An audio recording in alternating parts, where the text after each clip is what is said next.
the customer doesn't necessarily understand the technical aspects of, how the login page should work.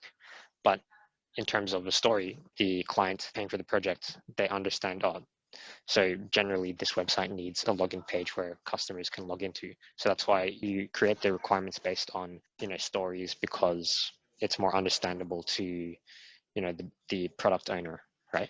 And then from those stories, then that's when you create, the technical implications of that. So for example,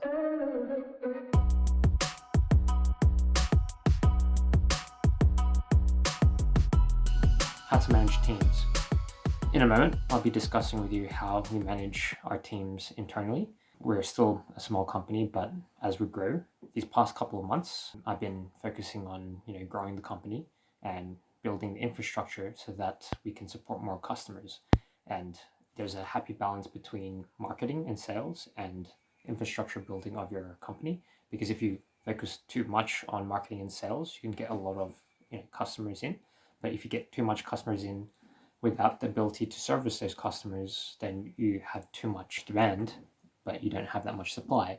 So you have to increase the amount of supply that you have to meet the demand.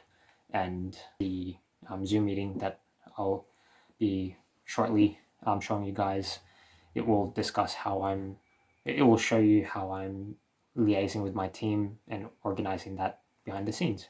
Hope you guys enjoy.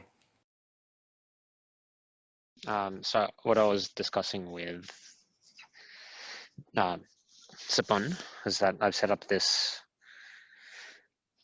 board to help organize the design for the graphics, specifically the logo, because we have, there might be a better way to organize this later down the track, but for now, I'll just keep it as is. But we've got multiple boards, one for general assets.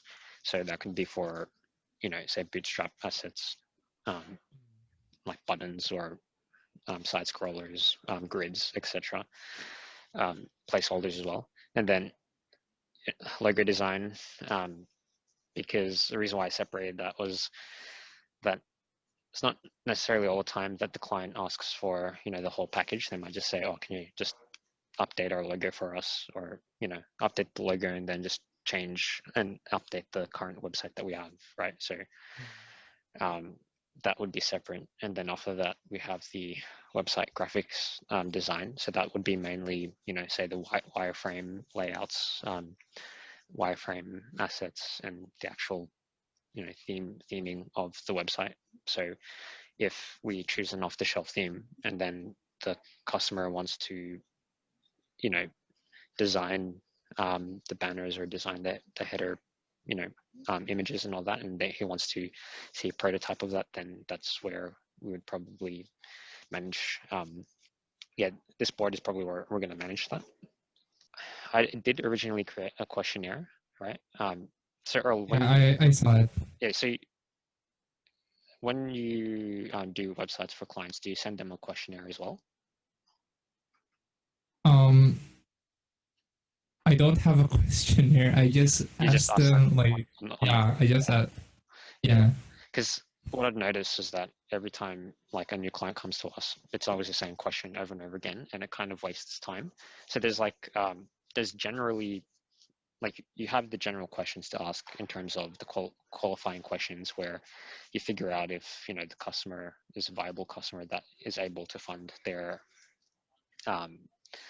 project and is the right customer that you're looking for, right? Because there's no point of sending these questions in if the client is the wrong client, right? So once you ask these probing questions about what's your budget, what's your timeline, what's your scope, and if it's realistic, right? So if their timeline, budgets, and scope is incongruent with the so if the timeline and the scope is incongruent with the budget, then they probably can't afford to pay for the services, right? So there's no point of sending them the questions. After that, when they answer the general probing questions to qualify them, then that's when you send this, where you get even more details about it. And I was thinking I might as well creates a form where they can just, enter in their the details, because what I've noticed is that sure, you can send them a link to, say, Google Docs, but some clients that doesn't even know how to use Google Docs. They don't even know how to properly fill out Word documents and send it to you. So if I were to attach this to an email, or if I was to attach in PDF form, they're not going to have any clue how to fill this out and send it back to me, right? But if I just send them a link and then they look at their email and then they just enter in the answers on their phone, then it's easy enough to get the answers from them. So, and I've compiled all these questions from, from examples, and also some of the questions came from Sipun as well, in terms of how he asks questions for his customers in terms of the logo design, like how does he get the requirements from them. So I just have, general questions about client contact details so we can respond back to them.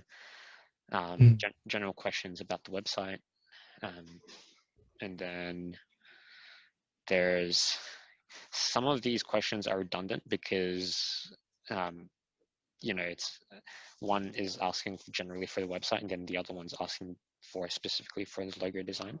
But I might have to revise this and then take out the redundant questions, or maybe group the redundant questions together, and then but having it this way, it's easier for each team to abstract the answers to the questions for their part, because if I combine some of the questions together, then some questions really answer both web developers and graphic designers requirements, right? But it's going to be confusing to who do I send the answers to those questions, right? So I was thinking I might as well just keep it the same, but we'll see down the track. So there's general questions. There's questions about your customer. So this determines the demographics, and it allows us to make a persona matrix for the customer, so that we can design their branding, like their website and their logo, according to the specific customer that they're selling to, right? Because what we determined the other day was that one of our clients was trying to design a logo that was using a certain style that didn't fit his demographics. So we're saying, oh yeah, we have to do research on who your demographics is, like what products you're selling and who you're selling to, and design around that, instead of creating a logo that only fits what you want and then not really what your end customer who they are, and how your branding fits with your customer, right? So it has to be according to that.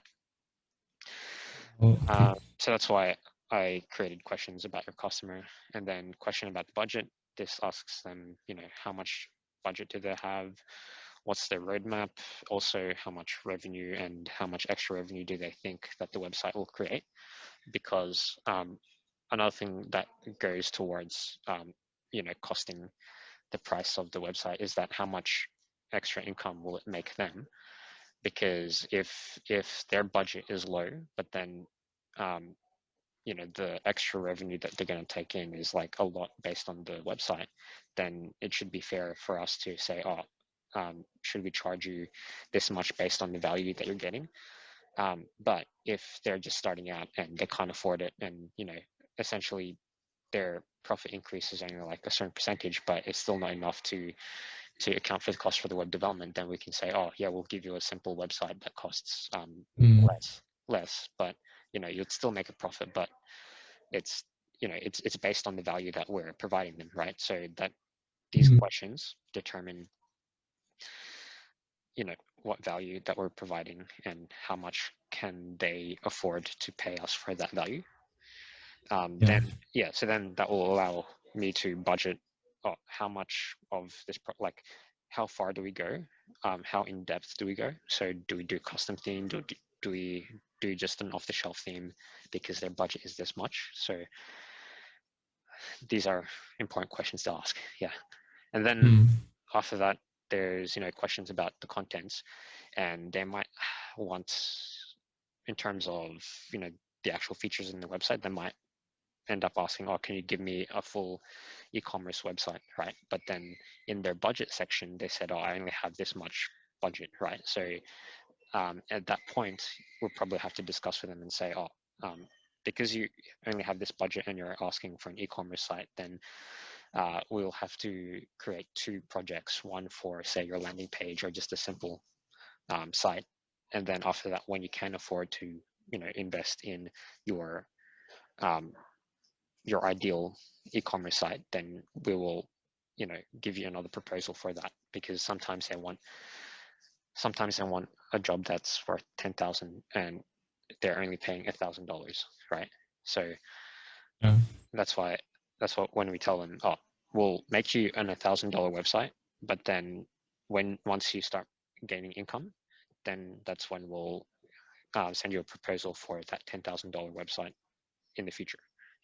So we just have to let them understand what their budget means in terms of deliverables. So that's the website design, and there's a separate section for the logo. So the logo specifically focuses on the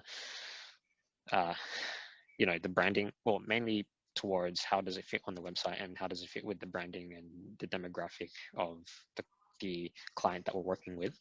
What's their end customer and what's their demographics, right? And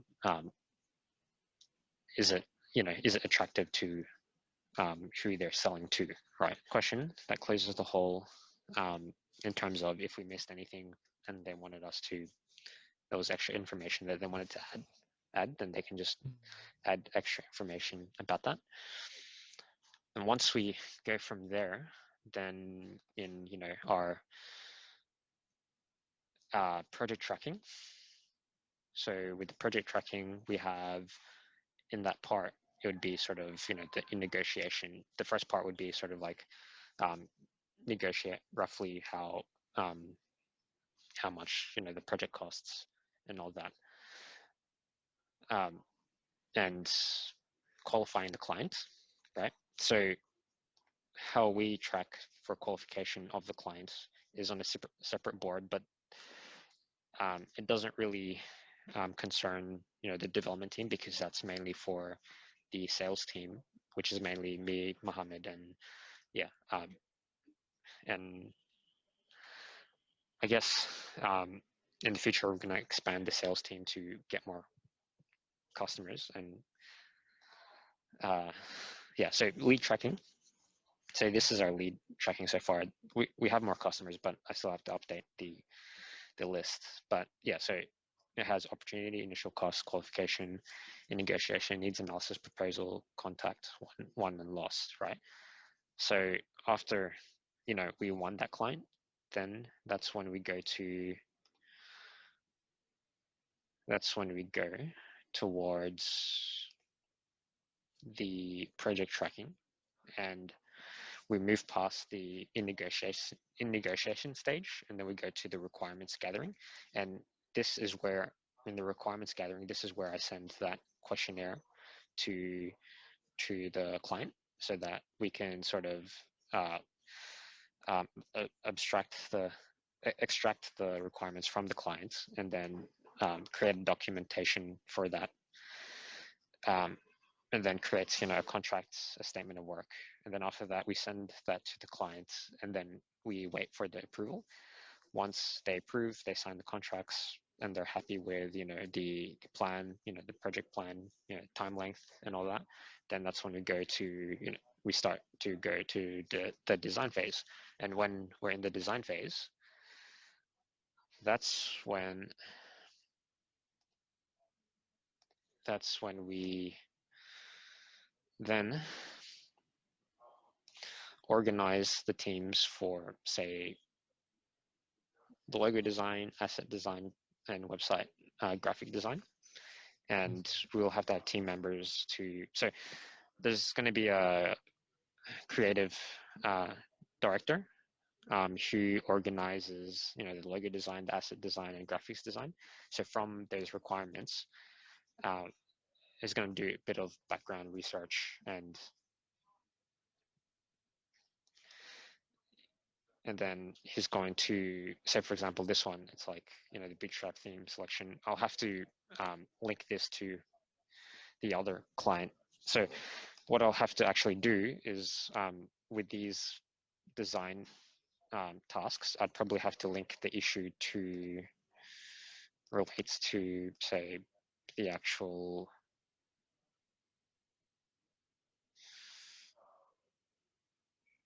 so I'll figure this out later because the acronyms I still haven't sort of memorized them properly, but so this would probably relate to the high level projects in terms of the the project management of that,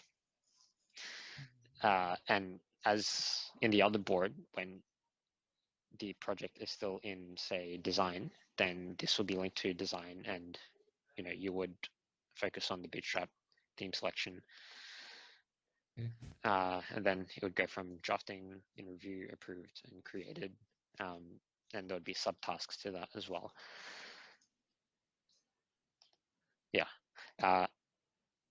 And then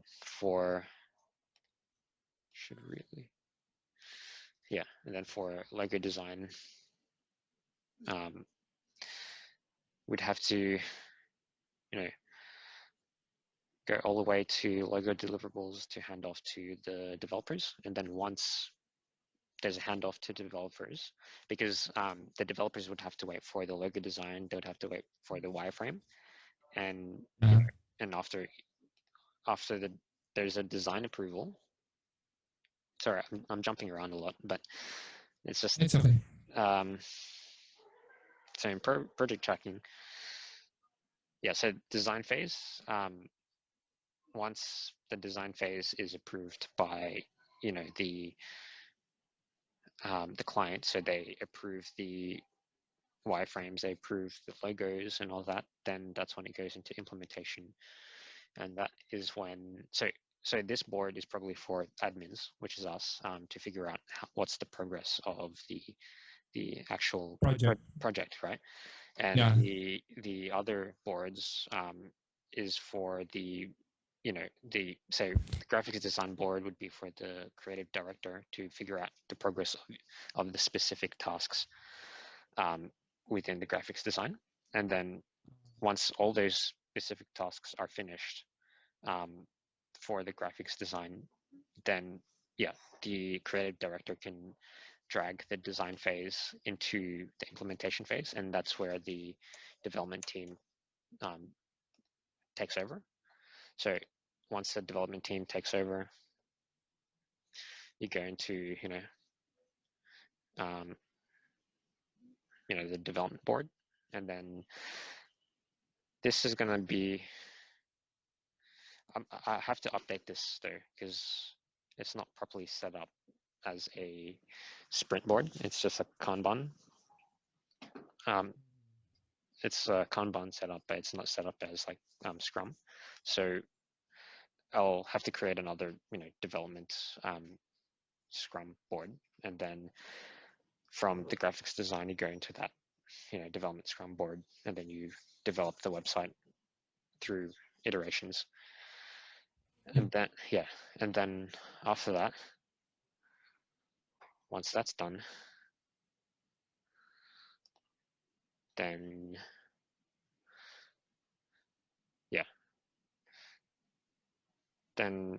you just keep, once the development is done, the person who's managing the development side of things then updates the admins, us, and then we verify if everything is working, and then we get the clients to have a look at so we have our development servers, and we host the website on the development servers before we deploy on the live servers. And then, we give we send the client an email saying that we finished the development. Here's a link to our development server for your website for you to have a test.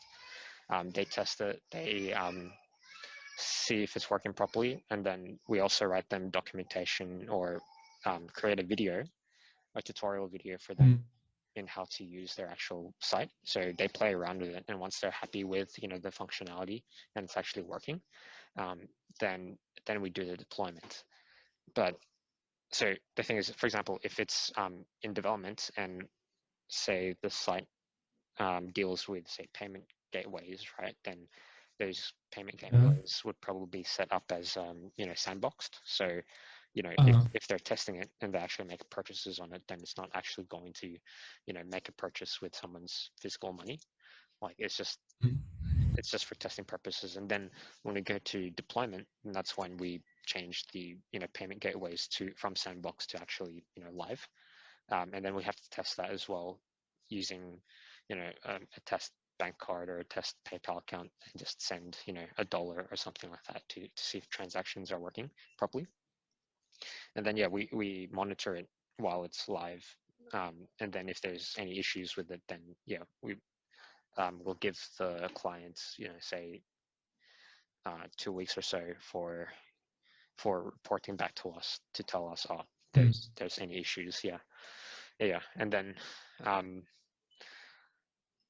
we also need to keep track of, and I guess, like, because we're going to do it in terms of a retainer basis, we're going to be charging the clients monthly, because what I noticed is that if we do it per milestone basis, then sometimes we end up rushing based on the milestone, because for example, if it's a big milestone, we might say, oh, we're going to get a big payout, so we might as well rush this, right? And then we'll get the income, right?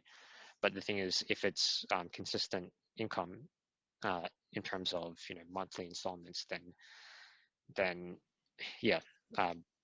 there's an incentive to sort of keep consistent, no matter what the milestone is. So income is going to come through retainers. There's going to be a once-off payment at the start, but sometimes that once-off payment, the client can't afford that straight away. So what we'll need to do is make that once-off payment as installments, and then from that it's monthly payments, and then based on their retainer, we'll have to pay you guys a portion of that, and based on that, we have to calculate how long it's going to take. So if the budget is limited and they have a cash flow specific amount that they can pay per month, then there's only a specific amount of assets and designs we can actually do for the client. Is there more people joining, or is it just us two? Yeah. I think twins are going to join. Okay. In a bit. I'm going to send you the graphics design proposal. Yep. Yeah. Okay. Yeah. So we need to determine that. Okay. So next step, right? So that's the organization. So next step would be to figure out the process of passing on work. So that's why I wanted Sipon to join as well, but I think he's busy at the moment. Oh, by the way, how do you plan sprints?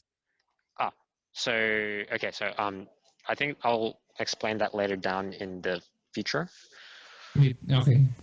Because that in itself requires like one solid meeting. Because it's one thing to show you, and it's another thing to actually put it in practice, right? And the more sprints you do, the more practice you get, the more easier it can be planning. Because the thing is, when you do sprint planning, you have to actually have a team to brainstorm, because it's not all sprint planning is going to be the same based on the different teams, right? Because one team in one sprint planning might have 5 tasks to do, while another team might have 20 tasks to do in one sprint, and then they realize, oh, that's too much. So, you know, and it's also based on how long it takes to do a task in. So usually what you'd have to do is you have when you actually plan the whole project out, right? You have you have a meeting to brainstorm, all the tasks from start to finish, for the whole project. So you chunk them up in, say, milestones and then and features, right? So usually it stems up from the requirements. In the requirements you have, functional, non-functional requirements, quality requirements, system requirements, interfaces that you need to, uh, satisfy.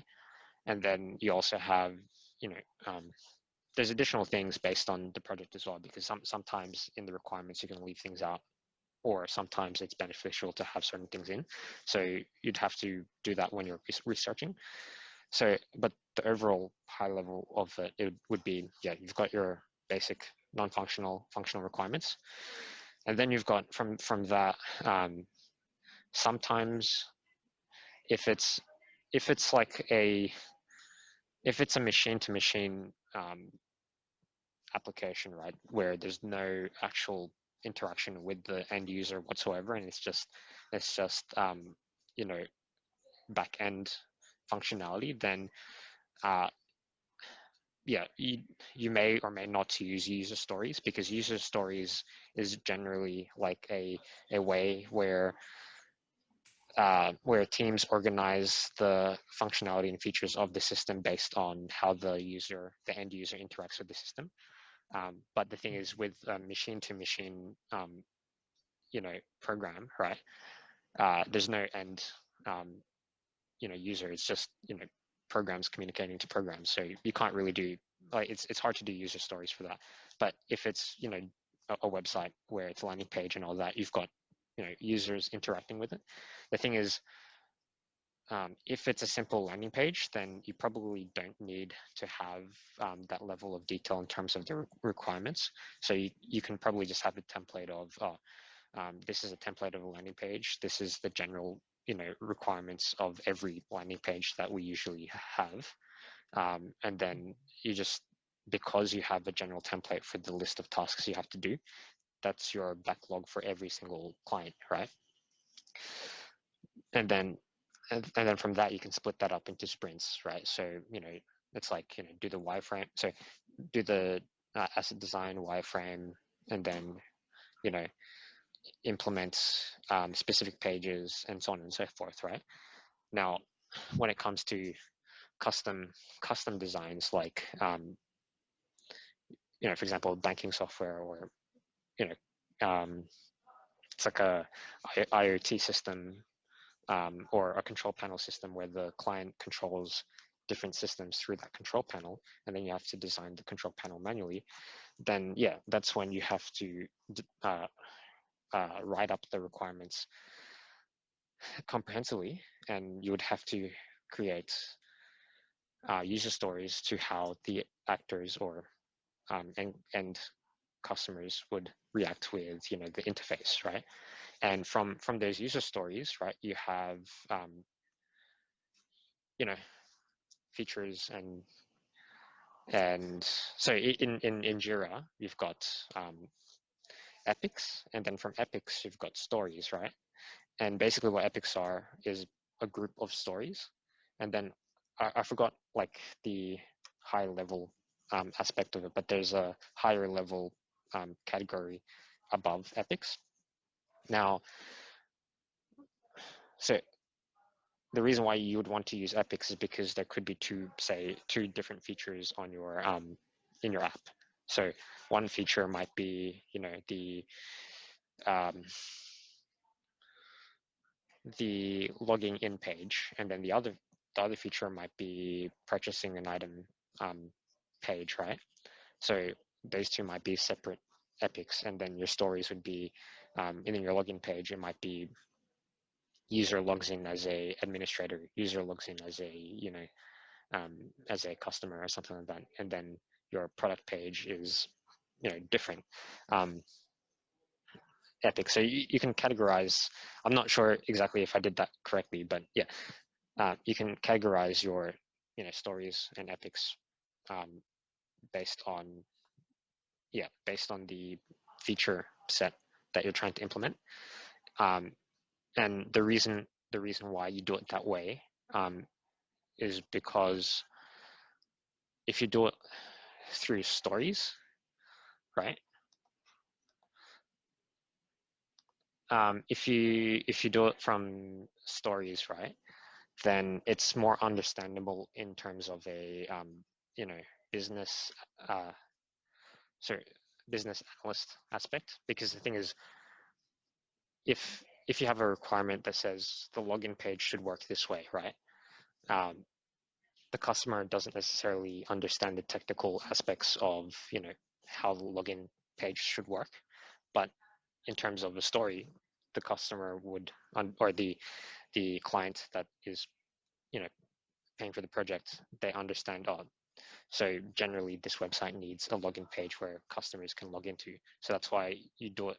You create the requirements based on stories, because it's more understandable to the product owner, right? And then from those stories, then that's when you create the technical implications of that. So for example, like a short story would be, as a customer, I want to log in, right? So it's not really, there's no technical aspects on that level. And then you can create subtasks or issues from that story. And in those issues, you would have to implement the front end user interface design of the login page, right? And then there's a backend have to implement the security features of like you have to implement permissions for the login, and then you have to implement the database structure for the login page, and so on and so forth. So the technical requirements will stem off from the actual high level requirements of the system must have a login page, right? So you always start off with the high level requirements, and then you sort of break that down. And that's why I'm saying that the sprint planning is something that will take a while, because first you go from the requirements, and then you break down your user stories, and then from that from your user stories you break down your technical implementation, like the features and all that, and then from those features you break down to what are the subtasks into implementing those features, those technical features, and what are the dependencies. So you might need to say someone needs to design the front end, design for, say, a login button, or so that login button, right? Someone has to design the front end, but then in the back end, someone has to do the create the API for the login functionality, right? So, and then someone has to sort of integrate the two, right? So there's steps that you have to take in order for the login feature to actually work. So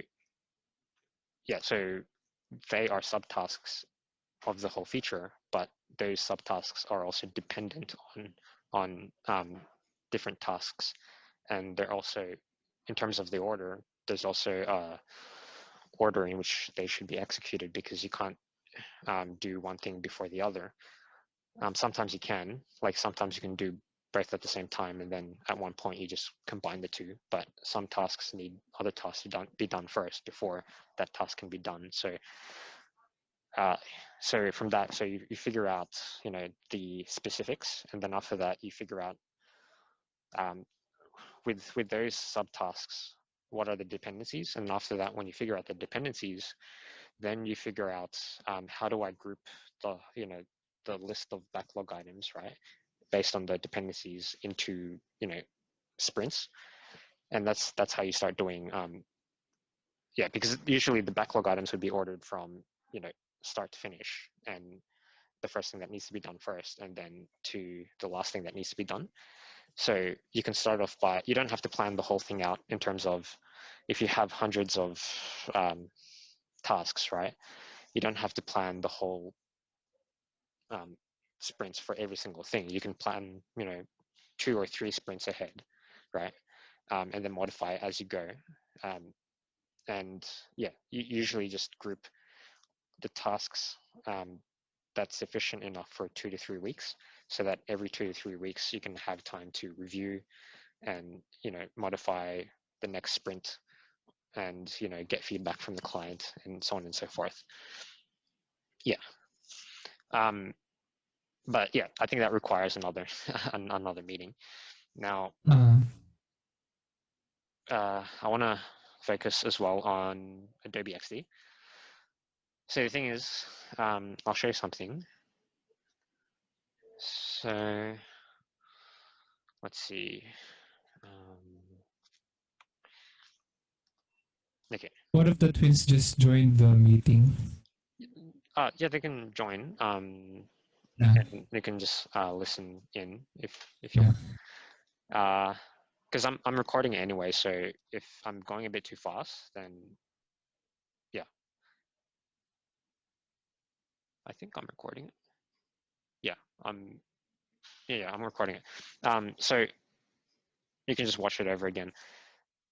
Now, this is one of the themes that one of our clients wants to use. Oh, actually, wait. Oh yeah, that might be the theme. Yeah, I think that was the theme. Okay, so you know how usually if say the client says I want a website, right, and then you give them an example of themes that they can use for their website, and these are pre-made themes, and all you need to do is say change the content, so change the images, change the actual wording, because this is just like ipsum lorem. They just generated random words, so you're going to have to enter in your own content, right? But what happens when a client wants this same theme, but then they want to change around the pages, and they want to change this image, they want to put it down lower, they want to move this aside, like they want to move this column over to the from the right side to the left side, right? It's going to be difficult just to do that on the spot, because you have to set up the actual site first before you can actually do that. While you can, so you have to set up the site first before you can actually change the layout, right? And the thing is, the people that actually do the layouts and the design don't necessarily know how to do the code, so there's a lot of friction. So if you were to change the design directly on the theme itself, then you would have to know how to use, say, WordPress, or if we're going to use a custom framework like React, you're going to have to know how to move that within React, right? Which takes a lot of work, right? So I was considering using something like Adobe XD, where you've got, so I downloaded this template, but we can download other templates as well in the future, probably paid ones, but this is like wireframing. So have you guys used Adobe XD before? I'm using it right now. Oh, okay. So you just started using it. So you can actually download templates, right? So here you see, there's UI elements. And the thing is, before, what I was trying to do was I was trying to find like, say for example, I was trying to find pre-made Adobe XD templates with the WordPress themes, but sometimes it's hard to find it, because usually the people who make these themes just make the theme itself, and they don't make the wireframe with it. So I reckon, oh, yeah, so I just closed both of them. Yeah, I need to open it again. So I think to solve that, right, because mainly what we're doing is we're going to use the same theme, but mainly we're just rearranging the location of everything, right? Or certain things of that theme.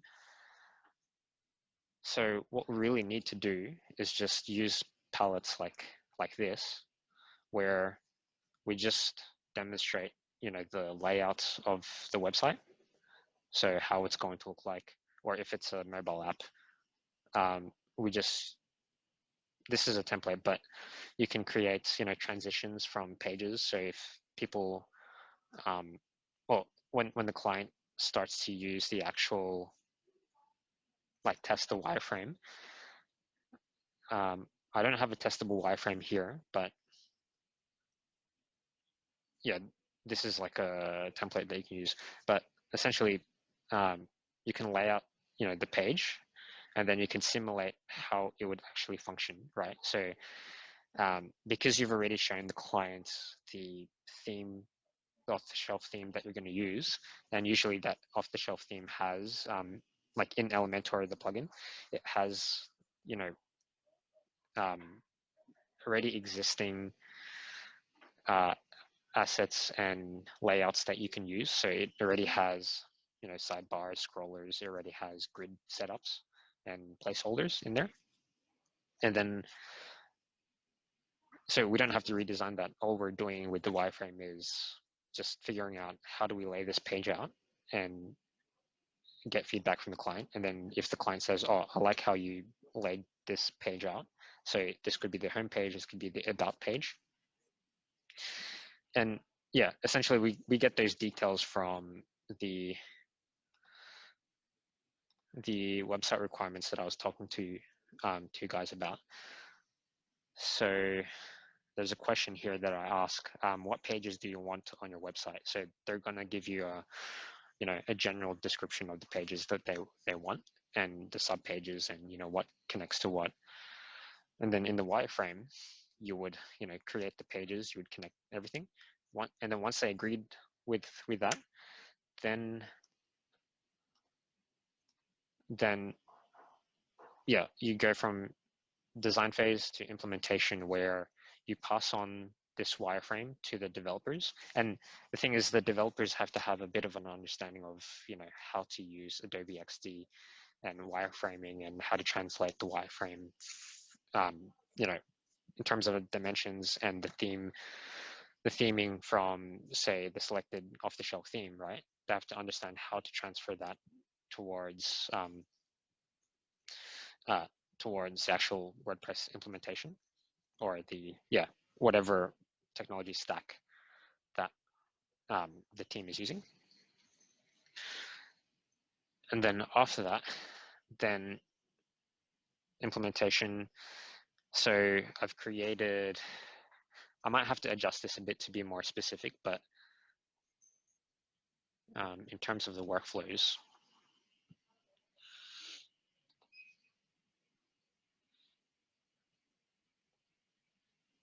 yeah, this is when, once, you know, the design phase gets approved. So that this phase is where the you know, the wireframe gets designed, the logo gets designed, and the that's where you get the clients to approve of the designs. Then once they approve, they sign documents saying that they approve. Then you send the designs to the development team, and the development team then conducts a meeting to plan the sprints. So they'll say, oh, so based on the wireframe, there's this many pages, there's this many features, there, yeah, there's these complexities, and you might sit down for a couple of meetings just planning out the backlog items and the list of tasks per sprints, right? And then you plan ahead, maybe 3 sprints ahead. So, and then you start the first sprint, and then you sort of, this is where you'd probably create a Gantt chart saying that, oh, so this is the Gantt chart, and this is sprint 1, sprint 2, sprint 3, sprint 4, and it's going to fall on these dates, right? So that those that timeline is what you show the client to tell them, oh, so this is generally how quickly we can do things. If in fact it's just like a simple landing page and you just have to update things, because the thing is, for, you know, landing pages for the eco site, right? I told the client that it'd probably take us 1 month, right, to do. If we do it correctly, it should take 1 month, but initially it's probably going to take us a bit longer because we're still figuring out how to manage the teams. Earl, so if you were to say create a website like this, right? You just use a template and then you just change the the content on there. Do you reckon it would take you 1 month to do it? The content. Yeah. So because you're not really so. It depends because I also have to uh design the what do you call this? Mhm. The front end and everything.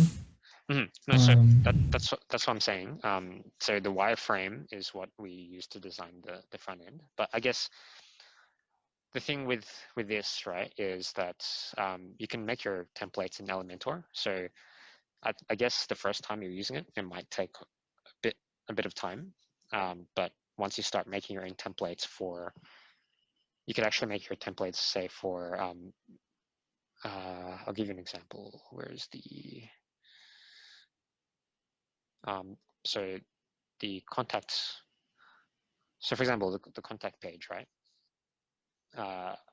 Every website probably needs a contact page, and there's a specific way it's designed. So you can probably save that as a template and then just import it for Elementor for every website. So if someone were to give you, say, a layout design like this, how long do you think it's going to take from this layout to implementing it to this theme? How long would that usually take? Because I ended up telling the client it would take 1 month, but it might take longer based on other things, or based on circumstances. It might take a month or more or less. More than a month, of course. Okay, so if you did it yourself, yeah, a month and two, yeah. If you did it yourself, it would take more than a month. Now, if you got Yeah. other people to help you do it, would it take a month? Yeah, we can make it in a month. Yeah, because the thing is, usually because WordPress sites are a bit tricky, because with say if you're doing something in Node.js or React, right? You've got the code base saved on Git, and you can basically pull the code from the remote repository and work on that, and then someone else can be working on it at the same time. The thing with a WordPress theme is unless you have it set up correctly, like sometimes it's difficult to version control WordPress sites, because usually it's just one person works on the theme, and then it's just a once off. They just send it to the client, right? But if you have a process in place where one developer works on one page, the other developer works on another page, and the other developer works on another page, it then becomes messy. Yeah, so I'm thinking what we'll probably need to do is say if we have to set up the environments where one developer might have to make templates for the pages, and then another developer just integrates those templates together, so that say one developer might be just focusing on the the contact form page, and then the other developer might be focusing on the portfolio page, right? And then another developer might be focusing on another page, and then the senior developer who's managing all of them integrates the separate pages. Now, if one person did it himself, then yeah, it would take probably 4 to 8 weeks. But usually what happens is when a client asks for, a website, and you say, oh, it costs, say $1,200 to do a website, and then they ask you what's your timeline, and if you tell them, oh, it's going to take me 8 to 12 weeks, they're going to be like, oh, that's too long. I want it like within 4 weeks, right? So that's why we have to sort of create a process to make it really quick, but without rushing. So that's why that's the reason why I wanted to set up these teams and these processes and workflows, so that we can easily just someone can be working on the design while someone sets up the environment to prepare for the handoff of the design, right? And another thing is sometimes as well, like you're going to be working on multiple projects. So one project might be in design phase while the other project might be in implementation phase. And then you, at one point, you might start a sprint for, development for one project. And then next thing you know, the next week is the offset week where, you take a break from that sprint that you just did for that project, but you start another sprint overlapping because, it's another sprint started for another project, right?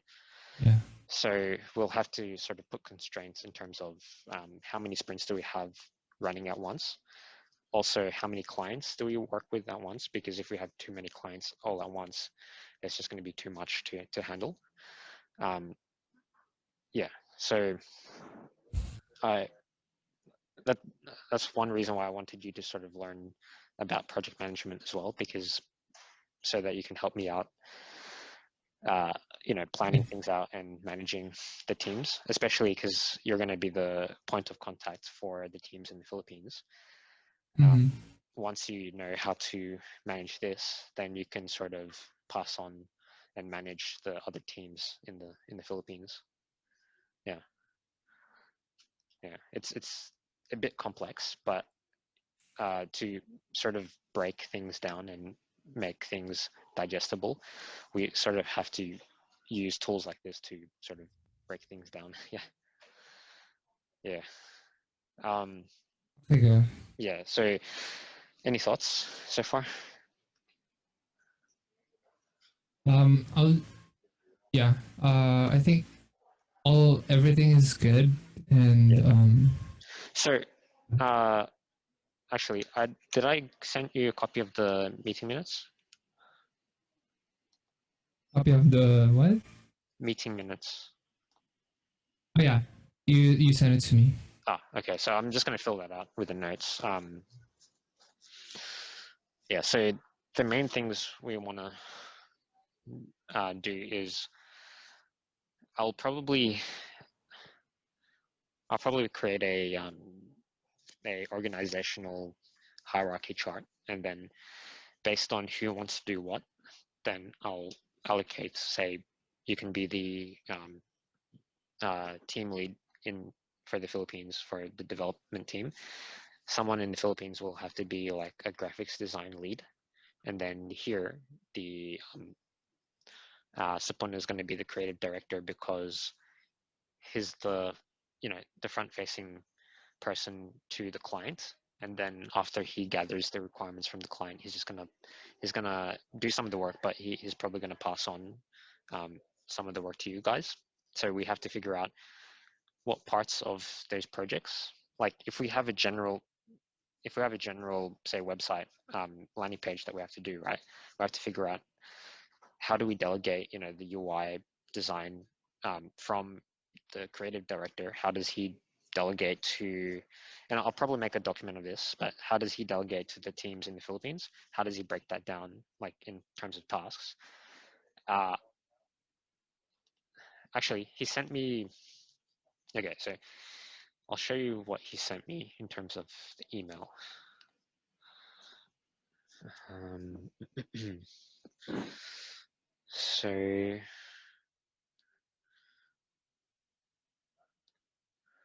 So he sent me this document showing his structure. So his logo design structure is he does research, he conducts a meeting with the clients, researches for inspirational logos based on the client's needs, and then he figures out the background of the client's business, and then he creates sketches, and then after that digital concepts, and then refines the logo, and then he delivers the logo based on what they need. So if, for example, if they need favicons, if they need YouTube banners, if they need marketing material, uh, he would have to modify the logo based on that.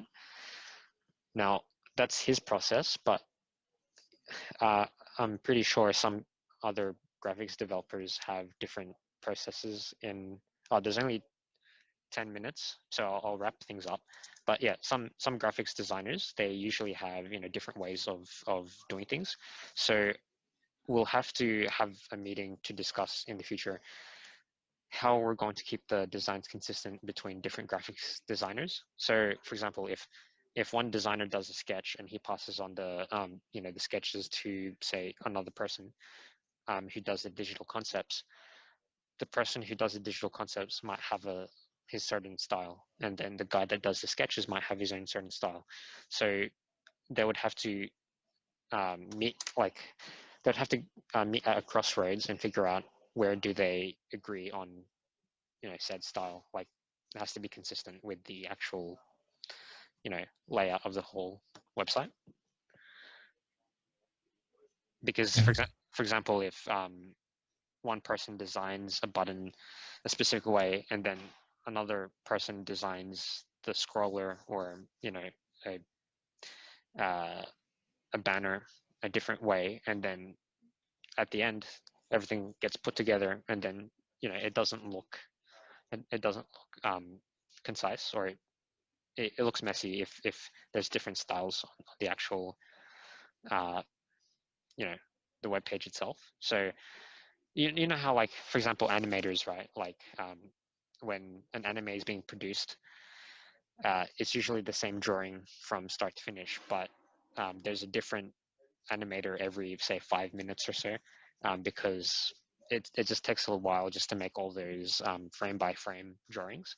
So they have an animator do like a couple of minutes of footage, and then another animator does another couple of minutes of footage, but the style is the same, because they probably have like a process that they follow,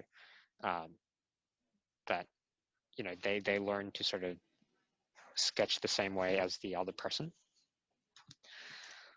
So yeah, I think that's something we need to set up as well. Yeah. Mm. Yeah. So yeah. So I think from here on out, I'm gonna set up like a hierarchy, and then after that, I'm gonna start allocating tasks, because at the same time, as much as I want to set up these workflows and organization, there's also clients coming in. So I have to organize the clients and at the same time organize a team. So it's a bit, it then becomes complex. The thing is, what I'll do is I'll probably have to add you guys or the other team members onto Jira. And I'll probably, I guess, because I'm recording this video, people can watch the video to see how, like, roughly how you would assign tasks. At one point, what I'll do is I will create an actual sample project, and we can go through a run through of what if we got this project, and see how the team manages passing tasks from one person to another person to another person. And then once we get used to that process, then yeah, we can solidify that. Because it's one thing to set things up, but it's another thing to actually put it into practice. And usually a lot of things go wrong when it's put into practice. So that's when you find out when if there's any holes in your methodology, or if there's any holes in your management. Yeah. Okay. So what I need from you is probably, so pricing packages for graphic design. I need, well, I have to make a management hierarchy.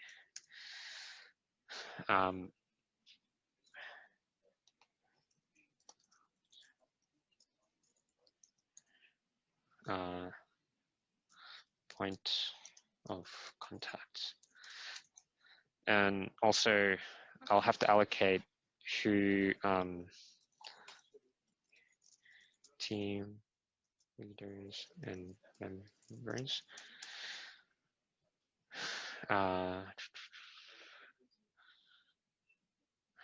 Process in,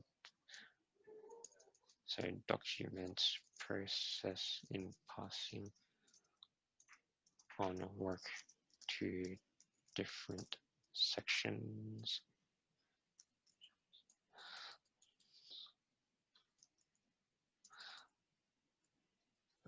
of the client projects. Yeah.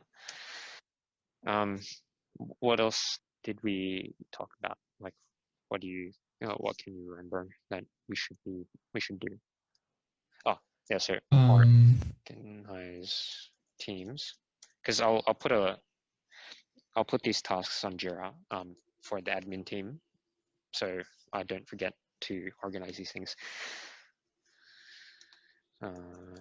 Graphic design teams,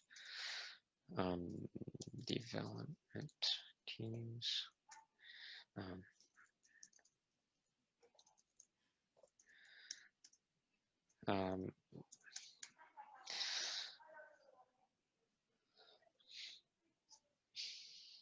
yeah, so the thing is, you've given me a marketing package. I need a package for graphic design, but I also need you gave me the rough pricing for web development as well.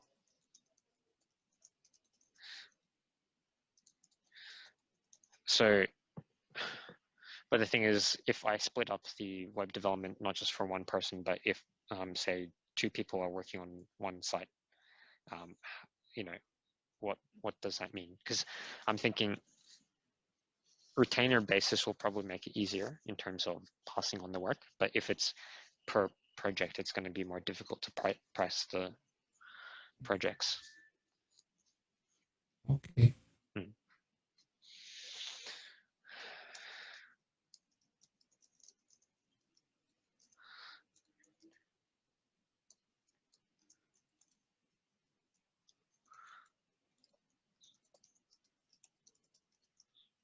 And that's the same thing.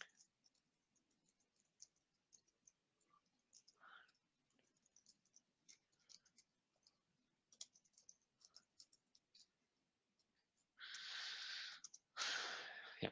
So,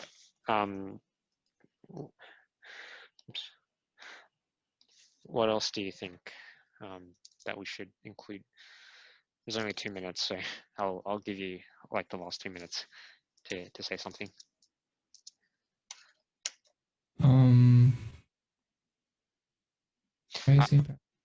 I might restart the meeting again anyways after this, but I'll have to save the file, and then I'll restart it because I think Sapun's back, so I think we can start discussing things with him. Yeah.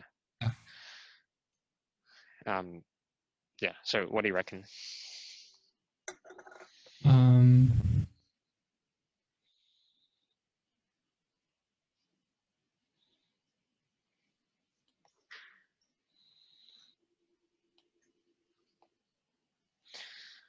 Yeah.